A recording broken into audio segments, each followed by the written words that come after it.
தமிழ் மாநில காங்கிரஸ் மூப்பனார் அவர்கள் கட்சியின் சார்பாக எனக்கு இன்னைக்கு மக்கள் தலைவர் மூப்பனார் அவர்களுக்கு புகழ் அஞ்சலி செலுத்துவதற்கான வாய்ப்பு அளித்தமைக்கு முதல்கண் என்னுடைய நன்றி வணக்கங்களை ஜி.கே. பாசன் அவர்களுக்கு தெரிவிக்க கடமைப்பட்டிருக்கிறேன். மேடையில் இருக்கக்கூடிய பெருந்தலைவர்கள் அனைவருக்கும் ஒவ்வொருத்தர் பேரை தனித்தனியாக எடுக்காம அனைவருக்கும் இன்று இங்கு பங்கேற்பதற்கு வந்ததுக்கு மைக்கி நன்றி தெரிவித்துக் கொள்கிறேன். தமிழ் மாநில காங்கிரஸ் தொண்டர்கள் அனைவரும் இன்று மக்கள் தலைவர் மூப்பனார் அவர்களுக்கு அஞ்சலி செலுத்தும் இந்த விழாவில் பங்கேற்பதற்கு உங்கள் அனைவருக்கும் நன்றி. எனக்கு முன்னாடி பேசினவங்க சொன்ன சில விஷயங்களை நான் நினைவு கூற வேண்டிய அவசியம் இருக்கு. தமிழ்நாட்டிலே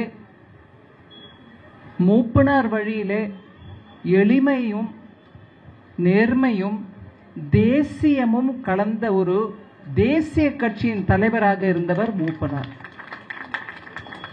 அவருடைய தலைமையில் தமிழ்நாட்டிலே காங்கிரஸ் கட்சி வளர்ந்தமையும் அவர் ஒரு தமிழனாக தில்லியில் என்ன ஒரு விதமான ஆளுமை அது பார்ப்பதற்கு எங்க எல்லாருக்கும், நான்லாம் இப்போ காலேஜ்லையும் ஸ்கூல்லையும் அதுக்கப்புறம் அரசியலில் முழுமையாக ஈடுபடாட்டியும் அரசியலில் ஒரு இன்ட்ரெஸ்ட் வச்ச ஒரு வியக்தி, ஒரு இண்டிவிஜுவலா நான் பார்த்துருக்கிறேன்.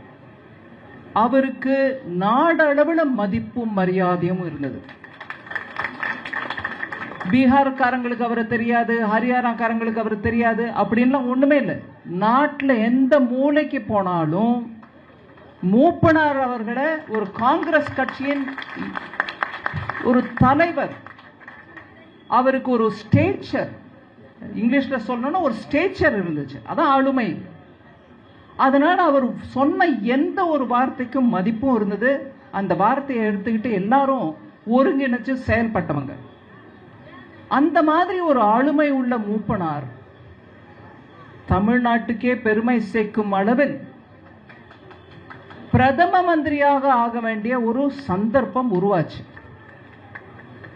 பாரதிய ஜனதா கட்சியின் முன்னாள் தலைவர் அண்ணாமலை அவர்கள் அதை எடுத்து சொன்னார். ஆனா அவர் பிரதமராக ஆக வேண்டிய அந்த தருணத்தில் ஆக விடாம தடுத்த சக்திகள் யாருன்னு கூட நம்மளுக்கு எல்லாருக்கும் தெரியும். இன்னைக்கு தமிழ்நாடு, தமிழ் கல்ச்சர், தமிழ் புகழ் அப்படின்னு திருப்பி திருப்பி பேசுறவங்க ஒரு தமிழனை பிரதமர் ஆக வேண்டிய அந்த தருணத்தில் ஆதரவு தராம தடுத்தாங்க. இதையும் நம்ம மனசுல வச்சுக்கணும், மறந்துட முடியாது.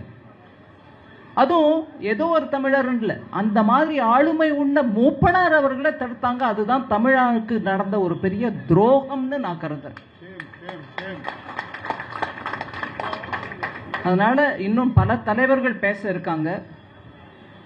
ஆனா அரசியல் இங்கு பேசக்கூடாது. புகழஞ்சலி செலுத்த வந்தோம். அந்த மாதிரி ஒரு பெரிய தலைவரை பற்றி நல்லது, அவரிடம் நம்ம கற்றுக்கொள்ள வேண்டிய குணங்கள் என்ன இருந்தது அப்படின்றத பத்தி பேச வேண்டிய இந்த தருணத்துல ஒரு சின்ன அரசியல் பேசுறேன்னு தப்பா நினைச்சுக்காதீங்க. தமிழ்நாட்டில் அந்த மாதிரி அவருடைய கொள்கைகளுக்கு ஏத்த மாதிரி நல்லாட்சி அமைய நம்ம எல்லாரும் முயற்சி செய்ய வேண்டிய தருணம் இது. 2026 வரக்கூடிய தேர்தலில் தமிழகத்தில் ஒரு பெரு மாறுதலை எடுத்துட்டு வரதுக்குரிய தேவை இருக்கு. அந்த தேவையை மக்களுக்கோசம் பூர்த்தி, அதாவது முழுமை அடைய செய்ய வேண்டிய சக்தி உங்க எல்லாருக்கிட்டையும் இருக்கு, நம்ம எல்லாருக்கிட்டையும் இருக்கு. ஒன்றிணைந்து அந்த முயற்சியை இந்த கூட்டணி மூலமா நம்ம எடுத்துட்டு போக வேண்டிய கடமை தமிழ் மக்களுக்கோசம் நம்ம கிட்ட தான் இருக்கு. தமிழ் மக்கள் கேட்குறாங்க, நல்லாட்சி கொடுங்க, ட்ரக்ஸ் எங்களுக்கு வேண்டாம், சாராயம் தண்ணியோட கேடுகட்ட நிலையில பரவுது, ஒரு குடும்பம் பழிச்சுக்கிட்டு இருக்கு, தமிழ் மக்களுக்கு அதனால ஒரு ஆதரவும் இல்லை அப்படிங்கிற அந்த நிலைமை வந்த போது மக்கள் எல்லாருக்கும் தொண்டாற்றுவது நம் கடமை.